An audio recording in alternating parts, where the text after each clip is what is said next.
大家好，我是丽姐，欢迎大家来听相亲故事，感谢大家的订阅。今天要给大家讲的故事真的是让人唏嘘不已。我相亲圈子里有个客户小周，今年已经38岁了，广州本地人，国企上班，条件不错。可是眼看着奔四的年纪，还是孤家寡人一个。最近他找到我，哭诉自己的感情经历，我听完后真是感慨万分啊。小周年轻时候可是个美人胚子，气质出众，学历也高。当年在广州某高校读研究生的时候，认识了一个来自台湾的交换生阿伟，两人一见钟情，迅速坠入爱河。那时候阿伟在大陆念书，也没什么钱，每次约会都是公交、地铁，最奢侈的约会就是去看场电影，再吃个肯德基。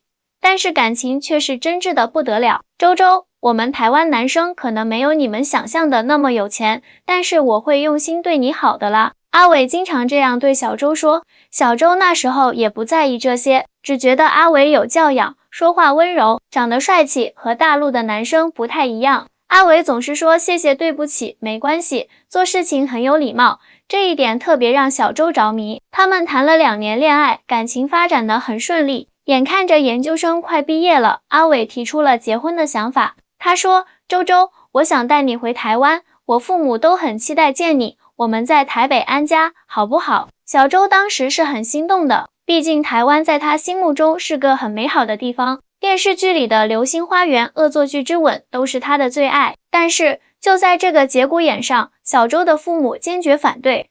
台湾有什么好的？那么远，以后你怎么照顾我们？再说了，台湾人能有多少钱？我们广州这边随便一套房都要几百万，他拿得出来吗？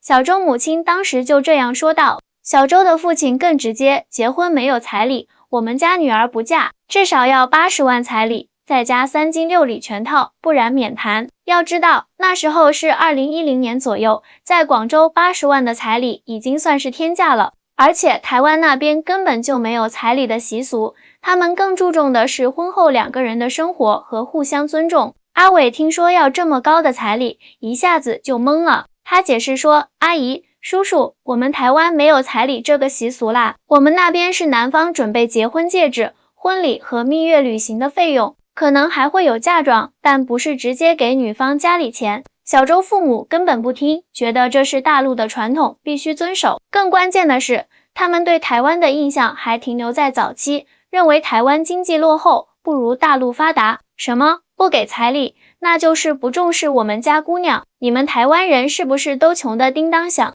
当时小周也被家里的思想影响了，虽然他爱阿伟，但也开始担心如果嫁到台湾，生活会不会很拮据。他开始犹豫了，甚至也向阿伟提出了彩礼的要求。你如果真的爱我，这点钱应该不是问题吧？这是我们这边的习俗，你应该尊重。小周当时就这样对阿伟说。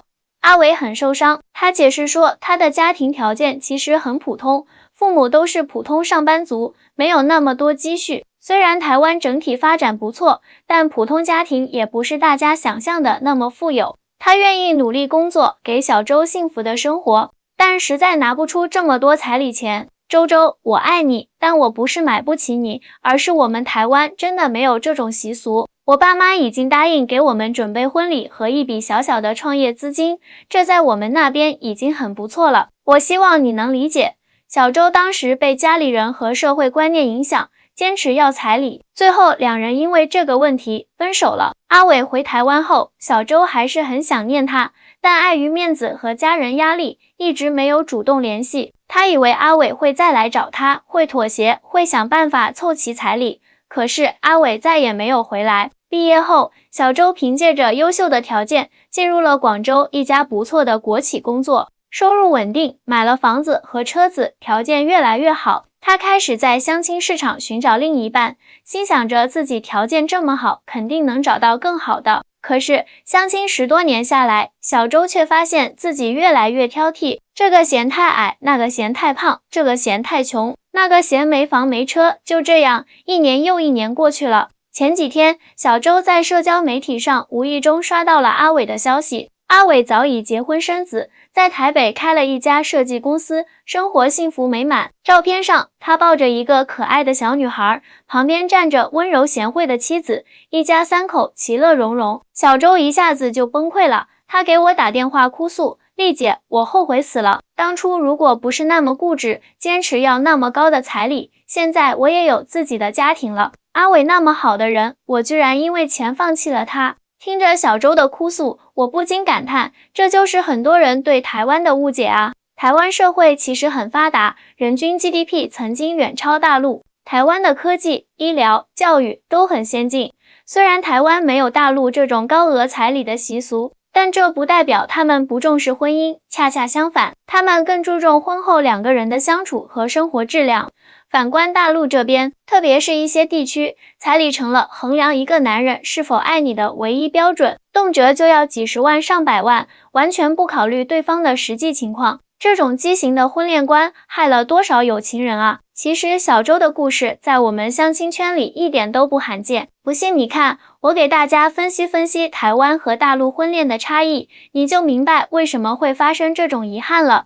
首先就是关于彩礼这个事情，在大陆，特别是广东这种经济发达地区，彩礼已经成了结婚的门槛，甚至是筛选器。很多女方家庭把彩礼当作衡量男方是否有实力、是否足够爱自己女儿的标准，给不起彩礼就是不够爱，这种逻辑真的害人不浅。而台湾那边呢，他们基本上没有彩礼这个概念。台湾男生结婚主要负担的是结婚戒指、婚礼场地、蜜月、旅行这些费用。有些家庭条件好的，父母可能会给新人一笔创业资金或者是首付的钱，但很少直接给女方家里现金。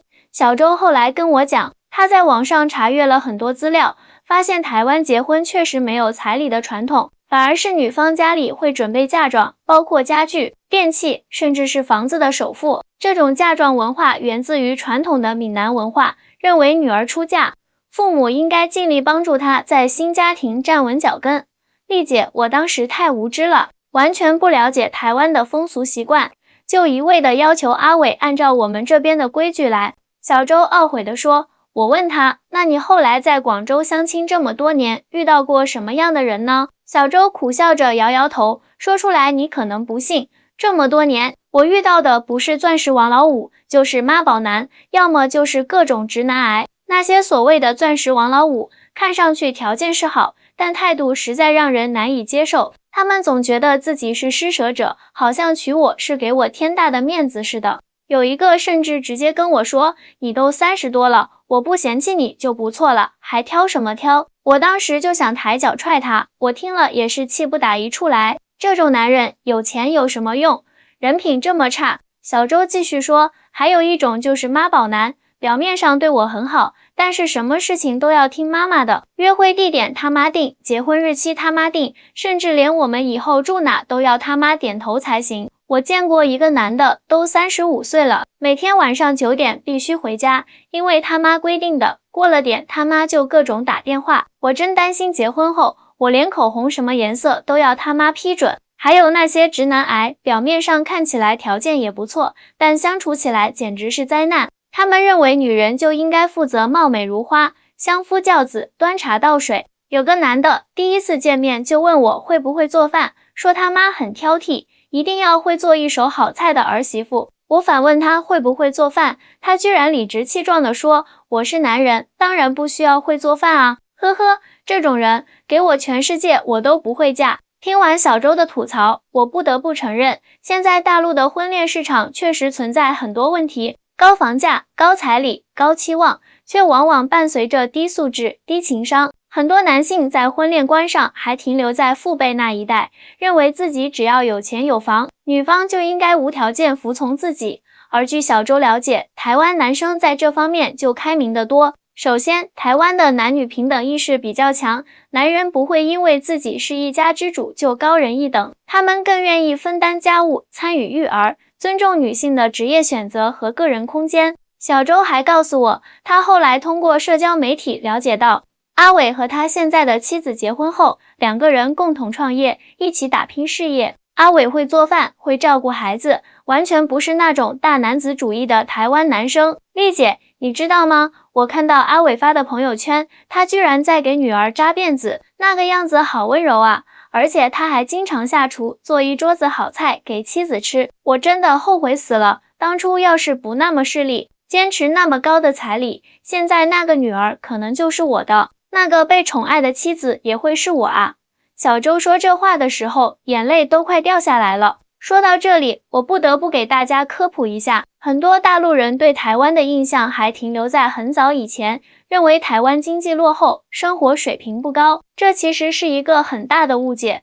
台湾虽然面积不大，但经济非常发达，台湾的科技产业全球领先，台积电、鸿海这些企业在世界上都是响当当的大公司。台湾的医疗、教育水平也很高，社会福利完善，生活品质非常好。台北的房价虽然也不低，但社会整体比较公平，贫富差距没有大陆这么大。更重要的是，台湾社会更加注重生活品质和精神追求，他们不会把有没有豪车、豪宅作为衡量一个人成功与否的唯一标准。相比之下，很多大陆年轻人在内卷的压力下，把买房买车当成了人生的全部目标，忽略了生活的其他方面。小周还跟我聊起了台湾的婚礼习俗。在台湾，婚礼通常由男方家庭承担费用，但规模普遍没有大陆这么铺张。他们更注重的是仪式的意义和氛围，而不是排场有多大。阿伟曾经跟我说过，在台湾，结婚不是为了给别人看的，而是两个人的事情。他们那边的婚礼很温馨，亲朋好友一起分享喜悦就好，不需要那种动辄几十万的奢华婚礼。小周回忆道，反观现在大陆的婚礼，动不动就是50-60桌，每桌上千元，加上婚庆公司、摄影摄像、婚纱照等等，一场婚礼下来，少说也要20-30万。很多年轻人为了这一天的面子，背上了沉重的债务。结果呢，婚礼过后，柴米油盐的日子还是要过，那些为了排场花的钱，完全可以用来改善两个人的生活质量啊。小周说，我现在才明白，阿伟当初说的都是对的，结婚不是为了那一天的热闹，而是为了以后几十年的相濡以沫。可是当时我被家人和社会观念影响，非要那么高的彩礼不可，结果错过了这么好的一个人。听到这里，我不禁感慨万分。其实，在婚恋观念上，我们大陆确实有很多需要反思的地方。我们太看重物质条件，太看重排场，却忽略了最重要的感情和相处模式。小周的经历真的让我感触很深。这几天我一直在思考，为什么会出现这种大龄剩女现象，特别是像小周这样条件这么好的女性，为什么会一直找不到合适的伴侣？我觉得，除了前面说的彩礼问题、两岸婚恋观念的差异之外，还有一个重要原因就是我们的择偶标准出了问题。小周坦言，这些年他相亲时的标准是3高：高学历、高收入、高颜值。这本来没什么不对，但问题是他把这些外在条件放在了首位，却忽略了更重要的品格、三观和相处模式。丽姐，我现在才明白，找对象最重要的不是他有多少钱、长得多帅，而是两个人在一起是否舒服，是否能相互理解、相互尊重。小周感慨道，是啊，台湾的婚恋观就更注重这一点，他们看重的是两个人是否合拍，是否有共同的爱好和价值观，而不是简单的用物质条件来衡量对方。我给大家举个例子吧，我认识一对台湾夫妻，丈夫是个普通上班族，妻子是个小学老师，两人收入都不高，但生活的特别幸福。他们的婚后生活是这样的，丈夫下班回家会主动做饭，周末两人一起打扫卫生，有时间就一起去爬山、看展览、听音乐会。他们的生活虽然不奢华，但非常充实。反观大陆的一些家庭，即使家里条件很好，但夫妻关系却很紧张。妻子整天被家务缠身，丈夫却觉得自己赚钱养家已经很不容易了，回家就应该被伺候。两个人像是生活在平行世界里，没有共同语言，没有共同爱好，长此以往，婚姻怎么会幸福呢？小周最近告诉我，他已经开始调整自己的择偶标准了。丽姐，我不再执着于对方有多少存款，有几套房子了，我现在更看重的是他是否尊重我，是否有责任心，是否能和我一起面对生活中的各种问题。我听了很欣慰，这说明小周已经开始反思自己过去的择偶观了。但同时，我也不得不提醒他，年龄确实是个现实问题。小周啊，你今年已经38岁了，如果想要孩子的话，确实需要抓紧时间了。我直言不讳地对他说。小周叹了口气，我知道，丽姐，但是我宁愿单身，也不要找个不合适的人将就。这些年我看了太多因为害怕孤独，害怕年龄大了嫁不出去，就随便找个人凑合的例子，结果婚后各种矛盾，有的甚至离婚了。我真的不想重蹈覆辙，我尊重小周的选择。确实，与其找个不合适的人结婚，然后痛苦一生，不如保持单身，至少可以活得轻松自在。不过话说回来，像小周这样的大龄女性，在相亲市场上确实面临着很大的挑战。一方面是生理时钟的压力，另一方面是社会对剩女的偏见。很多男性在相亲时，一听说女方年龄超过35岁，就直接拒绝了，根本不给双方了解的机会。他们担心女方年龄大了，生育能力下降，或者性格太过独立，难以相处。这些偏见让很多条件优秀的大龄女性被排除在婚恋市场之外。相比之下，台湾社会在这方面就包容得多。他们不会把年龄作为评价一个女性婚恋价值的主要标准。在台湾，30-40岁才结婚的女性比比皆是，社会也不会给她们太大的压力。小周还跟我聊起了她的一些感悟。丽姐，我现在明白了，幸福不是靠别人给的，而是自己创造的。我不能把希望全部寄托在结婚上，我应该先让自己过得充实快乐。这几个月，小周开始尝试各种新事物。他报了烘焙班，学习做蛋糕，参加了户外徒步俱乐部，认识了一群志同道合的朋友，还开始学习瑜伽，让自己的身心都保持健康状态。我发现，当我不再把精力全部放在找对象上，反而活得更加充实了。而且，通过这些活动，我也认识了很多新朋友，拓展了自己的社交圈，说不定我的另一半就在这些新朋友中呢。小周笑着对我说，我很欣慰看到小周的转变。其实，无论是大龄女性还是年轻女孩，都应该记住，婚姻不是人生的全部，它只是人生的一部分。与其把全部希望寄托在找到一个完美伴侣上，不如先让自己变得更好，过上自己想要的生活。当然，这并不意味着我们要放弃婚恋，恰恰相反，当一个人活得精彩、独立、自信的时候，反而更容易吸引到合适的伴侣。最近，小周告诉我一个好消息，他在徒步俱乐部认识了一个比他小5岁的男士，两人聊得很投机。那个男士虽然没有豪车豪宅，但是为人诚恳、有责任心，而且非常尊重小周的个人选择和事业。丽姐，这次我不会再犯同样的错误了。我不会用物质条件来衡量一段感情的价值，只要两个人真心相爱，能够相互扶持，其他的都是次要的。小周坚定地对我说。我由衷地为小周感到高兴，虽然他错过了阿伟，但他从这段经历中学到了宝贵的教训，也更加明确了自己真正想要的是什么。